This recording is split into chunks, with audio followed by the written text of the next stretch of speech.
Bugün Heybeliada'dayız.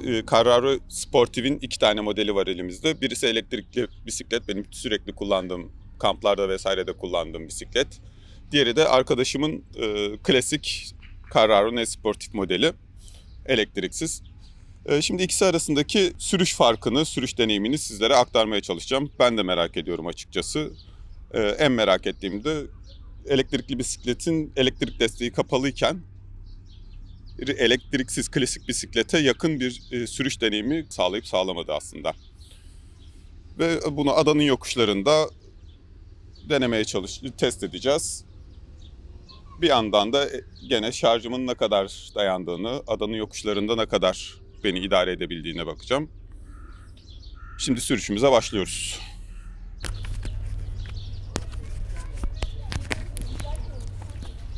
Bu arada kaskın çok güzel.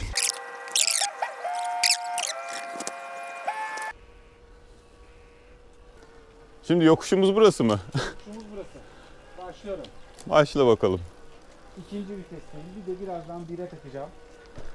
Hadi 1'e de takayım şimdiden.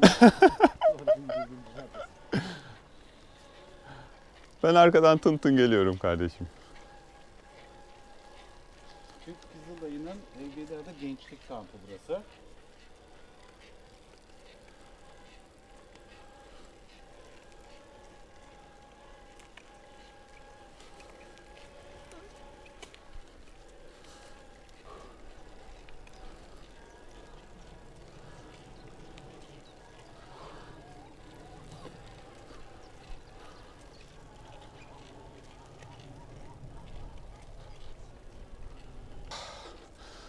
Şimdi bir tane daha yokuş bulursak full desteksiz çıkacağım.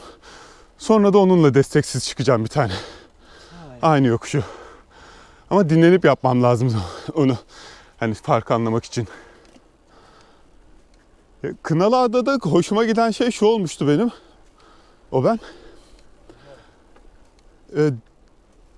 Denize gireceğin yer böyle çok yakın ya şey. Yani burada genelde hani bir uçurum vesaire inmek zorundasın. Bir yer inmek zorundasın yani. Sanki. Ama zaten plajada gibi bir şey. Evet aynen. O arka tarafı özellikle denize girmek için o kadar rahat ki. Şu an yokuş mu çıkıyoruz, yokuş mu iniyoruz? Düz gidiyoruz işte şu anda ya. Emin misin? Ha. Bak, düz mü? Ama bir ivmen var sonuçta oğlum. Hayır, daha ben hala çevirmiyorum bak. Tamam duracağım birazdan. Ya, turunda değil de aslında direkt şeyin içinde, adanın içerisindeki yokuşları deneyelim. Kardeşim ya, benden niye? Ya ben de deneyeceğim ya. Allah Allah, senden bir şey istediğimden değil. Ben de çıkacağım o yokuşları. Tamam. Elektriksiz de çıkacağım, onunla da çıkacağım. Sen de bununla çıkarsın. Tamam.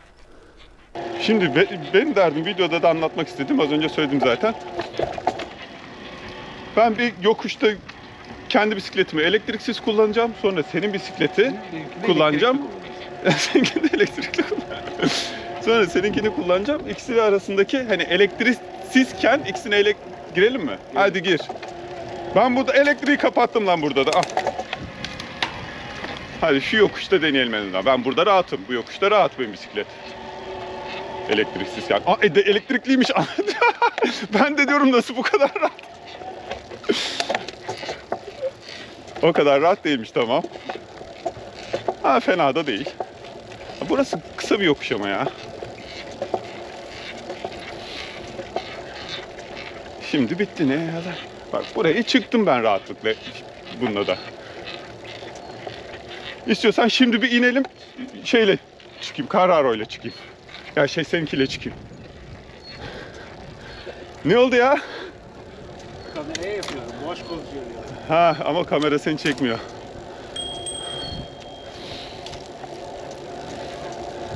Küçük yokuş dediler mi?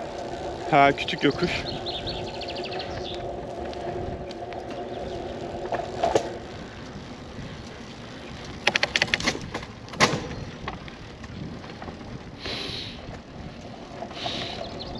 Şimdi gerçekten derdim şu.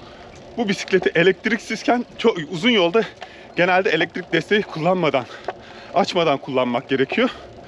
Çünkü şarj dediğin şey çabuk biten bir şey. Onun için normal bisikletle klasik bisikletle arasındaki farkı Çok merak ediyorum.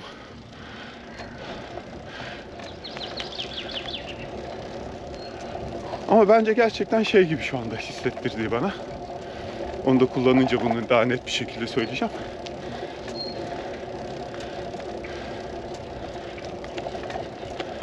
Hemen hemen aynı derecede güç uyguluyorsun pedala gibi hissediyorum. Tabii ki bir de bunun için yapılmış özel yol bisikletleri var. Elektriksiz. Onlarda durum çok daha farklıdır. Aha, güzel bir yokuş çıkıyoruz.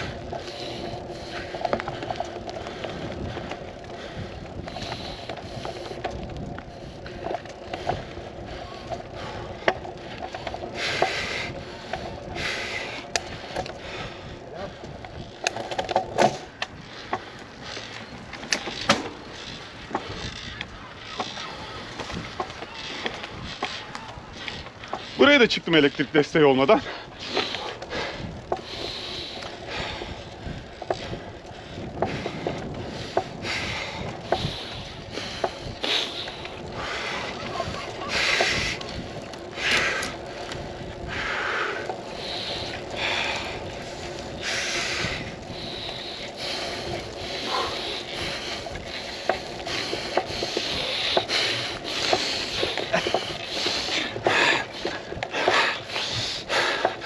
Tamam, şurada duralım. Sağdan devam Yok, sen devam edebilecek misin? Bakayım. Ben... Ah.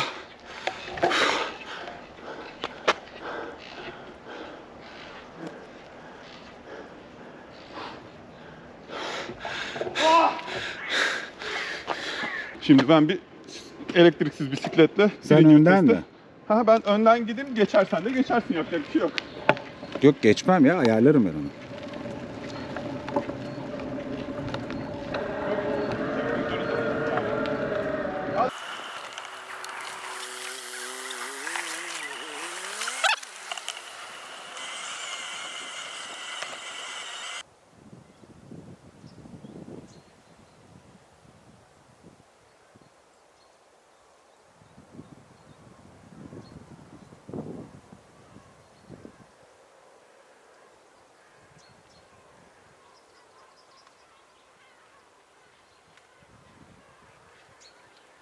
Bununla daha rahat çıktım ya bence.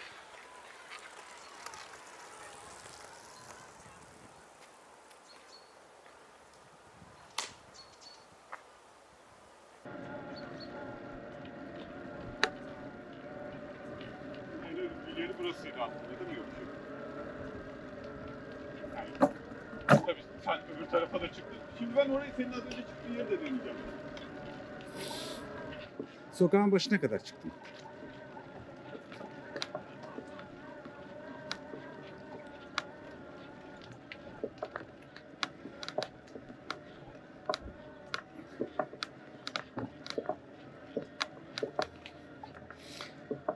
Buraya kadar çıktım.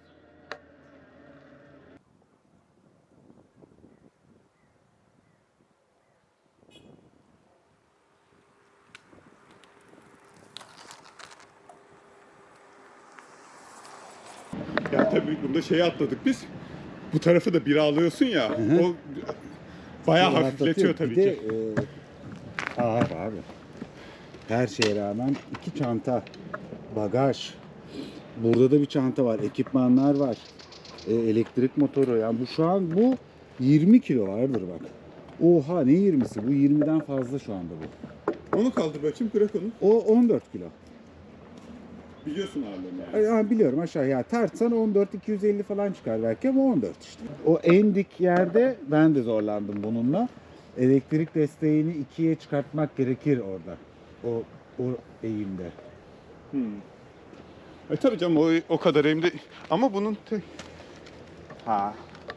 şu anda bayağı hafif. Tabii.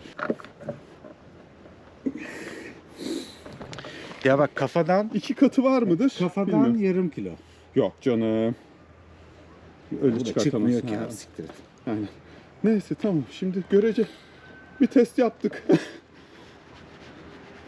Değerlendirmesini Abi, bu yerde ileri geri, oturduğumda ileri şey geri. yaparız. Niye böyle, bu hiçbir işe yaramıyor mu abi? Git dolaş gel ya, bu niye habire ileri geri yapıyor ki, anlamadım. Hep aynı şey mi ki? Aa, itfaiye çarşı yazıyor, doğru. O itfaiye vardı ya, ben selam verdim herife. Evet. Herkesle konuşuyorum zaten.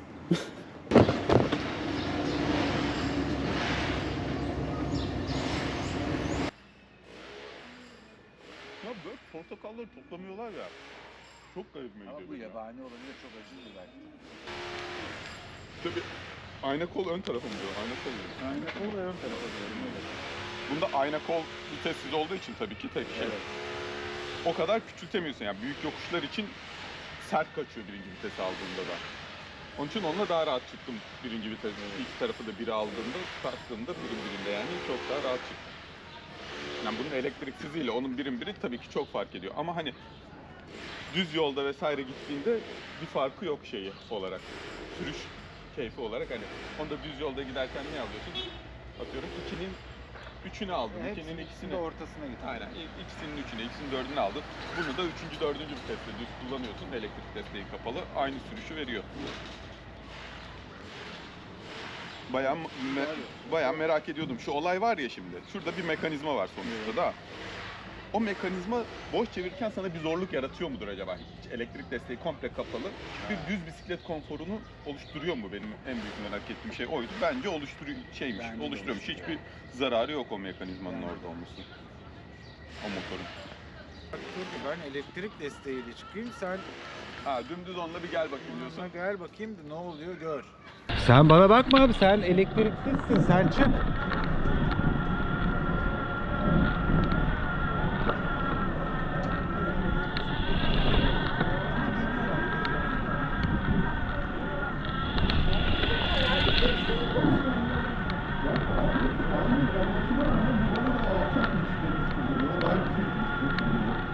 Kaldır hemen selesini.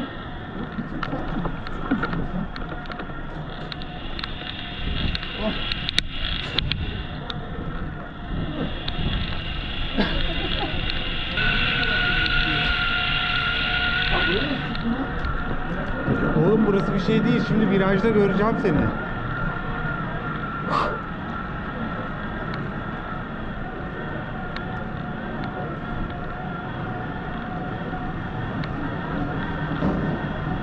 Oh, ne güzel çıkıyorsun.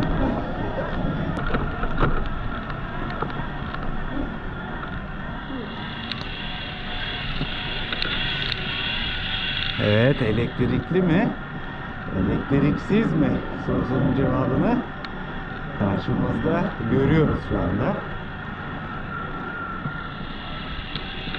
Hafif eğimler sorun değil yani hiçbir zaman. Yani elektrik desteği bence kesinlikle sadece dik yokuş desteğiyle sahip. Çok ağır olduğunda tabii ki şey yok. Yani böyle hafif eğimli yokuşlar da zorlayıcı olabilir ama yoldan Ya hafif eğimde de rampanın uzunluğu evet, biraz belirleyici oluyor. rampanın uzunluğu belirleyici oluyor. Biz bir kere Ayvalık'tan Dikili'ye kadar gittik. Orada da İzmir yoldan gittik. Çok zorlayan rampalar yoktu ama bazıları bitmek bilmiyordu. Bir noktada zorlandığımı hatırlıyorum. Ben de o virajı döndükten sonra elektrik desteğini kapattım.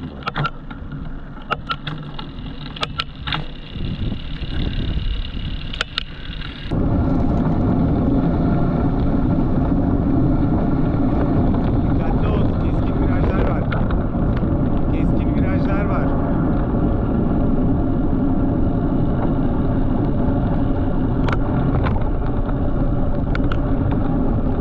İnanılmaz güzel bir evmiş. Harika.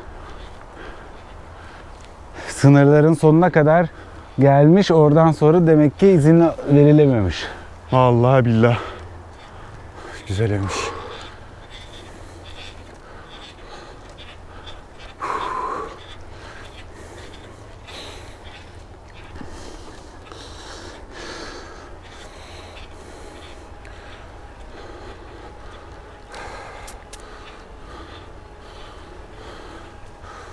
Oğlum adaya gelinebilecek en güzel zamanda geldik sanırım ya. O ne lan öyle? Elektriği açınca yetiştim sana. Elektriği açmayınca da zor oluyor. Kapalı mı senin? Kapalı mıydı buraya Kapalıydı, kadar? yine açtım. Hadi canım, sıfırda gidiyordun. Ha. İyi çıkmışsın. Çıkıyoruz kanki be. Vallahi mı diyorsun Ha. lan? Fena değiliz. Oğlum biz buraya da gelmedik daha önce.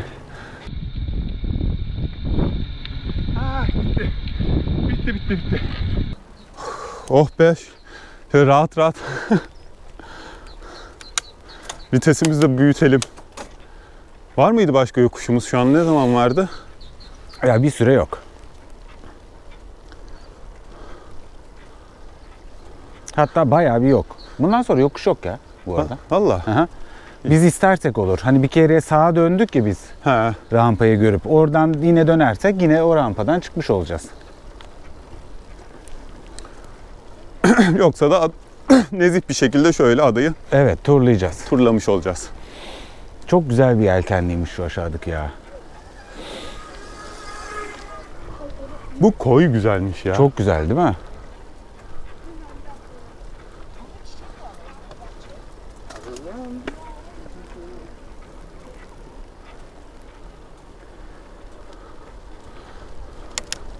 Yani elektrikli olsaydı benim bisikletimde şuradan bir gidelim derdim. Sağdan toprak Ya o yolda. yol ama çok bozuk. Kardeşim bu bisiklet senin altındaki bisiklete göre akıyor bu. Evet ya, bu çok Akıyor. daha hızlı süratleniyor. Evet yani o bisikletin şeysi iyi değil. Neyse iyi değil. O üçgenlerden bahsettim ya, onlarla ilgili herhalde. Ama kadrosu aynı ya. Ya işte nüanslar var abi. Bir ufak tefek Ben sana bir şey şeyler söyleyeyim var. mi? Benim tekerlekler, yani şu anda senin bindiğin bisikletin tekerlekleri daha büyük. Onun da etkisi var. Güzel gidiyor. Ha, olabilir evet. Ha, bak buraya deneyebiliriz Gel, o yolu. Tamam, deneyelim. Kim dönüyor önce? Ben. Sen dön. Da bu yol bir yere gidiyor mu ki? Gitmiyor galiba. Bakacağız.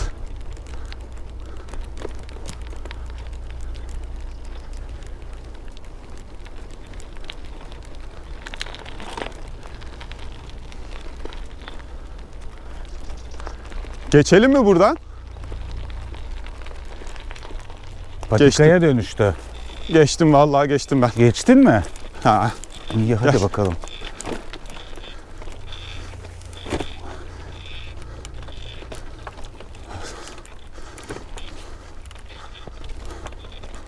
Ha, buraya bira alıp gelmemiz gerekiyormuş bu Oğlum, oğlum. burasıymış ya olay. Bizim buraya bira alıp Vay gel. amına koyayım be. İlk defa geldim buraya lan. Oo. Dönüp bira alıp gelelim mi?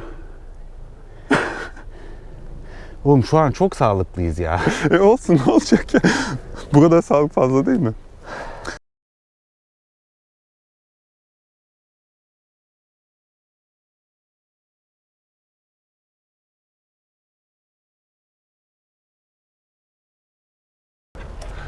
Ama bir şey, elektriksiz bisikletle adada turlanabiliyormuş yani en azından. Turlarsın abi evet. Hiç yükün yok senin şu anda. Evet. Ha, evet, o çantalar bunda olsa Sen şimdi alışmışsın abi 25 kiloyla gezmeye, elektriğin var diye. Şimdi bir anda 15 kiloya, 14 kiloya indin. Orada 10 kilo fark var. 9 kiloya binsen mesela kuş gibi olacak.